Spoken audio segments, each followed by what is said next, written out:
Okay, so today I'll be showing you my Lego Technic Revolver that I made about 4 or 5 years ago. So as you can see, it is more primitive, but it still has some impressive firing abilities. Okay, so let's get to it. So as you can see here right now, the little chamber there is empty.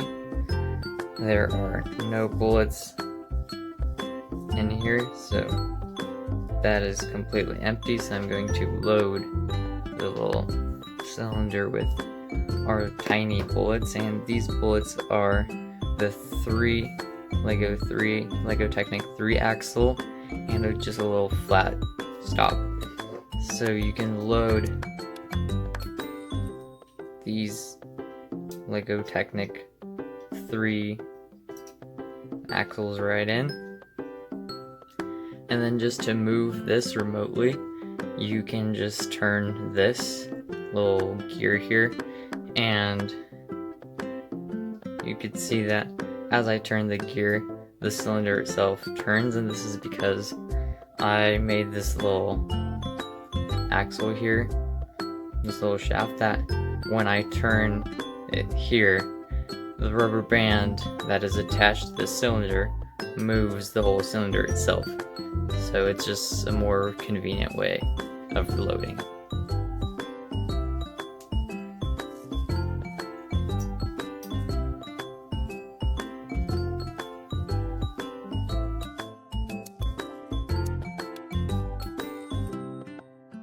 So one of my favorite features about this little revolver is that you can cock it like an actual revolver and then it just stays there.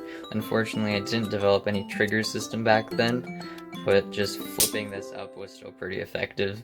So I guess it was good enough for this very simple pistol.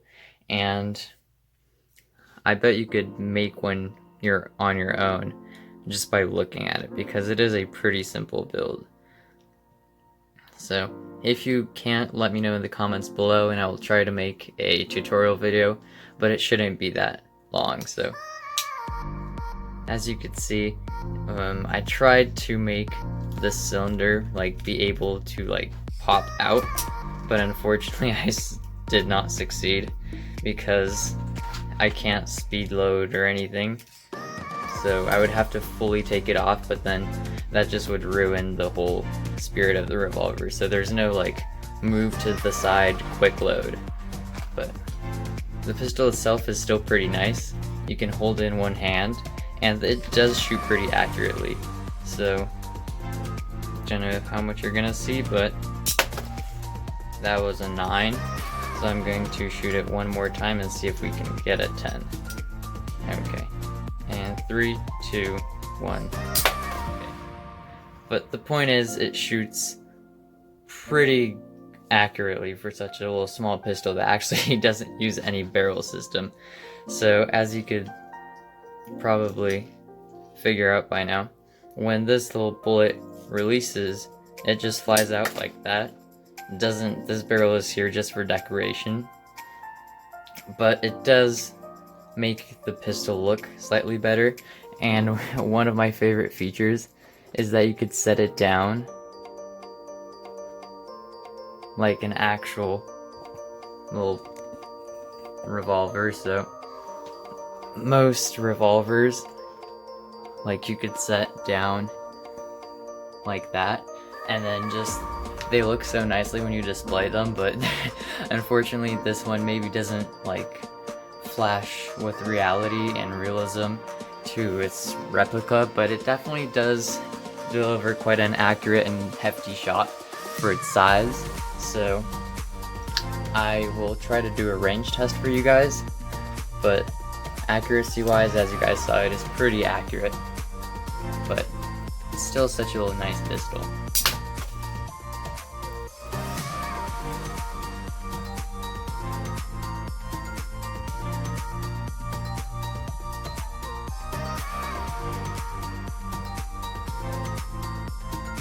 Okay, so a fully loaded cylinder holds 6 rounds, and these two little limbs with the rubber bands are what produces all the firepower. So basically when I hold the pistol, and then I just have to align the central top firing bullet right in line with the firing hammer, so these have to be aligned, and then I just flick it up, it shoots. So I'll try to show it sideways as well.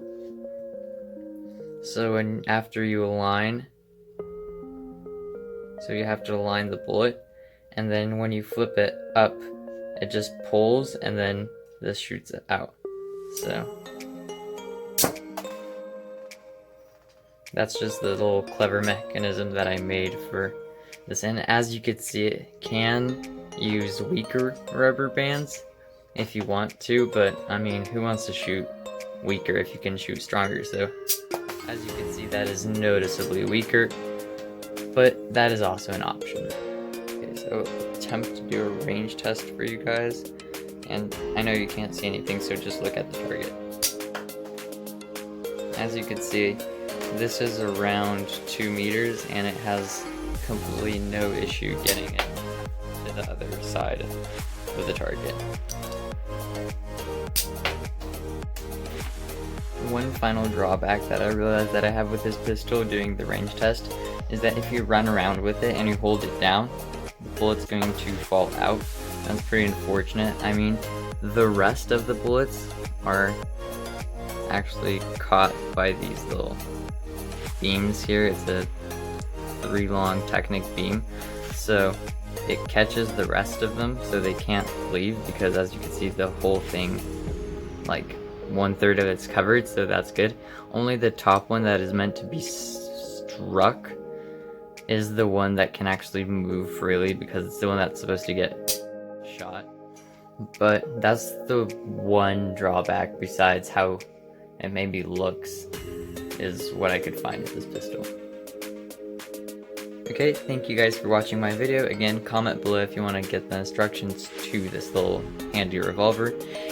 And also if you want to see this revolver face off against the crossbow that I made in my previous video. Okay, so thank you for watching.